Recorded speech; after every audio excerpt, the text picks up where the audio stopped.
Assalamualaikum teman-teman. Kembali lagi di channel kami. Semoga kalian semua selalu dalam keadaan sehat walafiat. Amin ya rabbal alamin.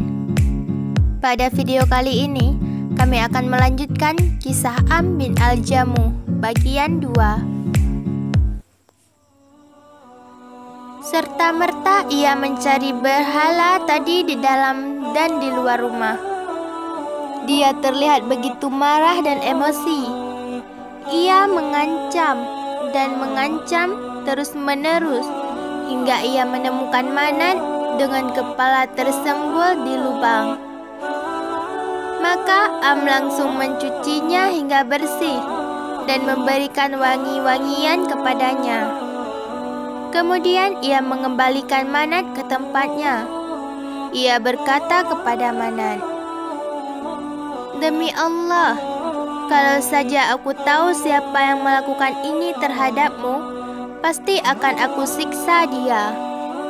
Pada malam kedua, para pemuda tadi mendatangi Manat dan melakukan hal yang sama seperti yang mereka lakukan padanya kemarin.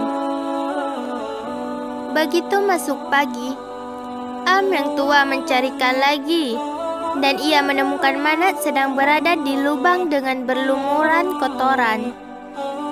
Kemudian ia mengambilnya, mencucinya, dan memakaikan padanya wangi-wangian. Terus saja melakukan hal yang sama, dan ia mendapatkan Manat kembali kepada saat tempatnya. Am sudah merasa jengkel, ia datang menghadap Manat sebelum beranjak tidur dengan membawa pedangnya, dan pedang tersebut ia gantungkan kepada kepala Manat. Lalu ia berujar, "Ya Manat, demi Allah, aku tidak tahu siapa yang melakukan hal ini, sebagaimana kau melihatnya. Jika kau mampu, tolaklah kejahatan dari dirimu ini. Bawalah pedang ini bersamamu." Setelah merasa nyaman, Am pun berangkat tidur. Begitu para pemuda tadi merasa yakin bahwa ayah mereka yang tua, Am, sudah terlelap tidur, maka serta-merta mereka langsung menghambur menuju berhala tadi. Mereka melepas pedang dari leher berhala dan mereka membawa keluar berhala tersebut. Mereka mengikatkan Manat dengan tambang seperti seekor anjing yang telah mati. Mereka kemudian melemparkan keduanya ke dalam sumur Bani Salamah, di mana mengalir dan berkumpul di dalamnya kotoran dan sampah. Begitu Am yang tua terjaga dan ia tidak mendapati berhalanya, ia pun pergi untuk mencarinya dan mendapati bahwa Manat sedang tertelungkup wajahnya dengan sumur yang terikat dan seekor anjing yang telah mati. Pedang yang ada bersama Manat telah diambil. Kali ini Am tidak mengeluarkan Manat dari lubang. Ia membiarkan Manat di tempatnya. Kemudian ia berujar, "Demi Allah, bila engkau adalah seorang Tuhan, tidak mungkin engkau terikat bersama anjing yang tengah sumur yang tidak lama kemudian ia masuk ke dalam agama Allah." Am bin Jamuh merasakan manisnya iman yang membuat ia menyesal atas setiap saat yang dilaluinya dalam kemusyrikan. Ia masuk ke dalam agama yang baru dengan jiwa dan raganya. Ia mendedikasikan jiwa, harta, dan anaknya untuk taat kepada Allah dan Rasul-Nya. Tidak lama berselang, maka meledaklah perang Uhud. Am bin Jamuh menyaksikan para putranya sedang bersiap-siap untuk menghadapi para musuh Allah. Ia mendapati mereka setiap pagi dan petang bagaikan para singa di tengah hutan. Mereka begitu semangat untuk mendapatkan kesyahidan dan meraih ridha Allah. Kondisi ini membuat ia turut bersemangat.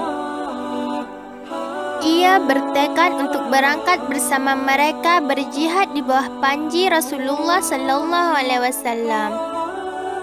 Akan tetapi, anak-anaknya bersepakat untuk menghalangi ayah mereka untuk menyelaksanakan niatnya. Sebab ayahnya adalah seorang yang amat tua renta. Ditambah lagi, kakinya amat pincang. Padahal Allah Subhanahu wa Ta'ala sudah memberikan dispensasi baginya. Maka anak-anaknya berkata kepada Am, "Wahai ayah, Allah telah memaafkanmu. Mengapa engkau membebani dirimu sendiri, padahal Allah sudah memaafkanmu?" Maka Am yang tua renta pun menjadi amat berang. Ia langsung datang menghadap Rasulullah untuk mengadukan mereka kepada beliau. Ia berkata, "Wahai Nabi Allah, anak-anakku ingin melarangku untuk melakukan kebaikan ini. Mereka beralasan karena kakiku pincang. Demi Allah, aku berharap dapat menginjak syurga dengan kakiku yang pincang ini." Maka Rasulullah bersabda kepada anak-anak Am, "Biarkan ia, semoga Allah memberikan kesyahidan baginya." Maka anak-anak Am membiarkan ayah mereka karena taat dengan perintah Rasulullah Sallallahu Alaihi Wasallam. Begitu waktu berangkat diumumkan, maka Am bin Jamuh mengucapkan kata perpisahan kepada istrinya, seperti ucapan perpisahan seseorang yang tak akan kembali. Lalu ia menghadap kiblat dan mengangkat kedua telapak tangannya ke arah langit seraya berdoa, "Ya Allah, berikanlah aku kesyahidan, dan jangan kembalikan aku kepada keluarga lagi dengan rasa putus asa." Ia kemudian berangkat dengan dilindungi oleh ketiga anaknya dan pasukan yang banyak dari Bani Salamah. Saat peperangan berkecamuk dengan sengit dan manusia sudah mulai terpisah dari barisan Rasulullah Sallallahu Alaihi Wasallam, Am bin Jamuh terlihat saat pada baris pertama. Ia melompat dengan kakinya yang sehat sambil berseru, "Aku merindukan syurga, aku merindukan syurga." Dan belakangnya terlihat anaknya yang bernama Khalad. Kedua anak beranak tersebut membabatkan pedang mereka seraya melindungi Rasulullah dari musuh, hingga keduanya tersungkur sebagai syahid di medan laga. Jarak kematian sang anak dari ayahnya hanya sedikit berselang. Begitu peperangan berhenti, Rasulullah Sallallahu Alaihi Wasallam berdiri di hadapan para jenazah untuk menguruk tanah kubur mereka. Beliau bersabda kepada para sahabatnya, "Biarkan darah yang luka mereka, aku menjadi saksi bagi mereka semua."